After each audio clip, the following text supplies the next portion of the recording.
Hey guys, welcome back to the layout. So I wanted to post an update for you guys. Excuse that. I want to post an update for you guys. I just put one up right now of part two. This will probably be part three.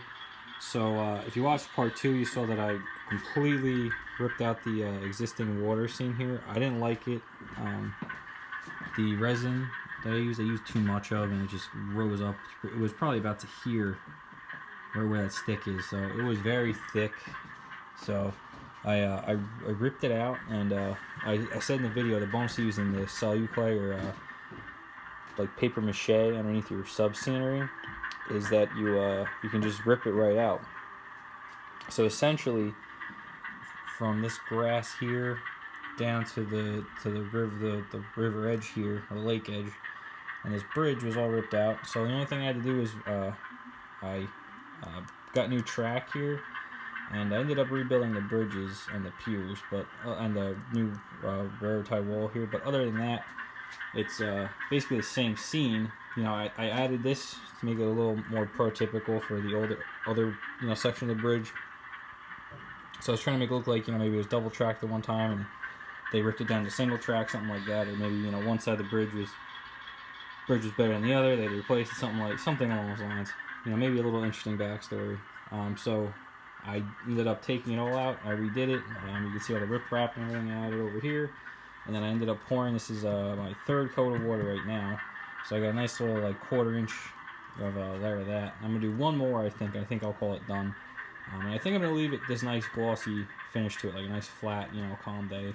So looks pretty good. I also redid the molding and everything, and then I just have this little section right here that I can pull out. But everything else I'm gonna leave in on the layout. So I think it looks really good. I'll give it from the other side. So, and then excuse the warped track here. This is just the humidity downstairs since I have a furnace down here. So hot and cold days, this is something that happens quite a bit. Eventually, what I'd like to do is get a track gauge, and I'll actually gauge this out, and then maybe glue it in. I don't know what I want to do yet.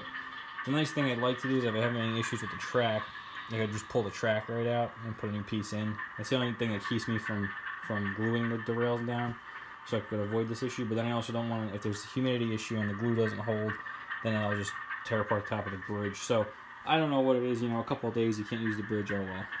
But anyway, so that's kind of what's been going on with the layout. Other than that, nothing really else has changed. If you guys do have my, I know there's a couple people from eBay that kind of followed me over here. So I'll kind of give you guys a sneak peek of what I'm selling right now. I had this CP rail box car up. So this is a completely weathered one by me. It just doesn't fit my era at the time. Like it's the right year and everything, but it doesn't have the Pac-Man logos or anything, and it's a little more newer CP rail. So I decided to weather it to modern day standards. So the roof is very rusty. I have a new panel here, as if they also patched the bottom, like repainted the bottom for graffiti. But it's been a couple of years. Really weathered. It looks really good. A lot of the typical stuff you'd see today. So if you're a present day model, all you can do is just add some decals for reflective striping. And some other stuff. I have an old custom load I did here. You can see the car quarter still forming. So this is a car that actually hit the ground on me, and I decided to make a load out of it. I had this other rail box car for auto parts. I don't really have much auto parts to go through. It's a Rock Island too, so it's really something at the time period wouldn't really be too prevalent in my area. And these old sulfuric acid cars, I weather them up pretty good. I'm gonna be honest. It's not my best weathering jobs, but they have time into them, so I'd like to get something for them. And then I have these old Bachmann cars. They're pretty new cars actually. So one's patched, and then the other one is still in the Cargill salt scheme. And then I also have Amador Central car. So they're all up there. So check them out if you guys are interested. You know where to find them. If not, just leave me a comment down below. We work something out through YouTube here. But anyway, guys, I think that's pretty much it. I'm going through all of my rolling stock up here. So the layout uses about 70 cars or so. and that's rotating through right now on the layout. I have about 57. So anybody that has a smaller railroad or smaller space, I don't have a ton of space here. You guys can see this is about 20 feet long here, and then this is a 6x8, and this very small section here is probably like 2 foot by 2 foot, maybe 2 feet wide, about 4 or 5 feet, roughly around there.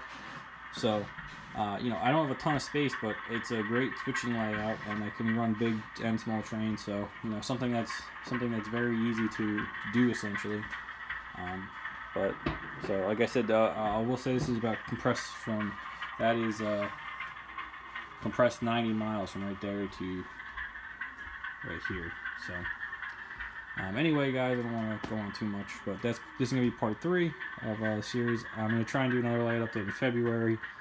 I am going to the Springfield train show this coming Saturday, so I'm hoping to pick up some good deals there and stuff, and kind of go through my rolling stock. There's a bunch of cars and stuff that I didn't do a great job with. I'm going to go back and re-weather and sell and get rid of that and kind of move on to the newest stuff.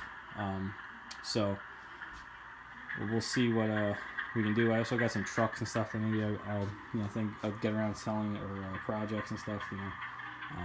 If you guys want to see the work, like this is a Athearn truck, and it's a RPM body. So stuff like that I'll be looking to sell and everything.